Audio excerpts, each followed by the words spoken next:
ಹೋಗ್ಲಾಡಿ. ಹಾ ಅಲ್ಲ ಸೊಪ್ಪು ಆರೋಗ್ಯಕ್ಕೆ ತುಂಬಾ ಒಳ್ಳೇದಮ್ಮ. ಅಟ್ಲೀಸ್ಟ್ ವಾರಕ್ಕೊಂದು 3-4 ಸಲನಾದ್ರೂ ಸೊಪ್ಪು ತಿಂದ್ರೆ ಆರೋಗ್ಯ ಬಹಳ ಚೆನ್ನಾಗಿರುತ್ತೆ. ಆದ್ರೆ ಈ ಸಿಟಿಗೆ ಈ ಸೊಪ್ಪು ಅದು ಎಲ್ಲಿಂದ ಬರುತ್ತೋ ಏನೋ. ಹಳ್ಳಿ ಕಡೆ ಸೊಪ್ಪನ್ನ ಬೆಳೀತಾರೆ, ಫ್ರೆಶ್ ಆಗಿ ಕಿತ್ತು ಹುಳಿ ಪಲ್ಯ ಮಾಡ್ಕೊಂಡು ತಿಂದ್ರೆ ಅದು ಎಷ್ಟು ಚೆನ್ನಾಗಿರುತ್ತೆ. ಇದಕ್ಕೆ ಅದೇನು ಗೊಬ್ಬರ ಹಾಕಿರ್ತಾರೋ, ಅದೇನು ಕೆಮಿಕಲ್ ಹಾಕಿರ್ತಾರೋ ನಮ್ಮ ಹಣೆ ಬರ. ಇದನ್ನ ತಿನ್ಬೇಕು, ಹೊಟ್ಟೆ ಆರೋಗ್ಯ ಎರಡನ್ನು ಕೆಡಿಸ್ಕೋಬೇಕು.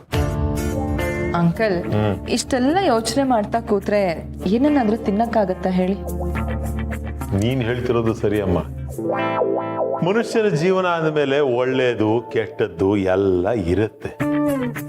ಆದ್ರೂ ಮನುಷ್ಯನಾದವನು ಪ್ರಪಂಚದಲ್ಲಿ ಈಗ ಅದು ಹೇಗೆ ಬಾಳ್ವೆ ಮಾಡ್ತಾನೋ, ಹೇಗೆ ನಿಭಾಯಿಸ್ತಾನೋ ಒಂದು ಅರ್ಥವಾಗಲ್ಲ.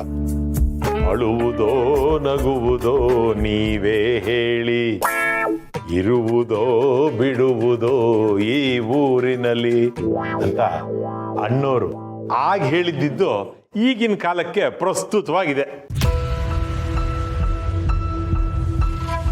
ಏನಾಯ್ತು ಸಂಧ್ಯಾ? ಯಾಕೆಷ್ಟು ಇರಿಟೇಟ್ ಆಗಿದ್ಯಾ?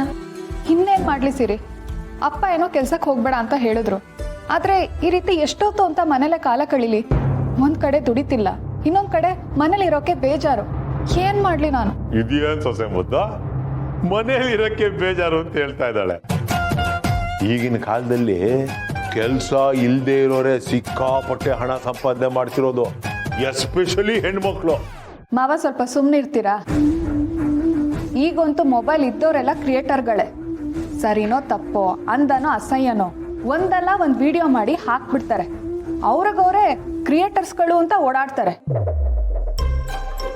ಈಗ ಕಲೆ ತೋರಿಸಿ ಕಷ್ಟಪಟ್ಟು ವಿಡಿಯೋ ಹಾಕಿದ್ರು ಲಕ್ಷ ಜನ ನೋಡ್ತಾರೆ. ಕೆಲವು ವಿಡಿಯೋ ಅಂತೂ ಕ್ರಿಯೇಟ್ ಮಾಡಿದವರೇ ಮೆಚ್ಕೋಬೇಕು. ಹೌದು ಅದು ಎಂಥದ್ದೇ ವಿಡಿಯೋ ಹಾಕಿ ಲಕ್ಷ ಜನ ನೋಡ್ತಾರೆ. ಅದೇ ನಾವು ಗಂಡಸರು ಯಾವ್ದಾದ್ರು ವಿಡಿಯೋ ಮಾಡಿ ಹಾಕಿದ್ರೆ 3-3/4 ಜನ ನೋಡಲ್ಲ. ಗಂಡಸರು ಪಾಡು, ನಾಯಿ ಪಾಡು.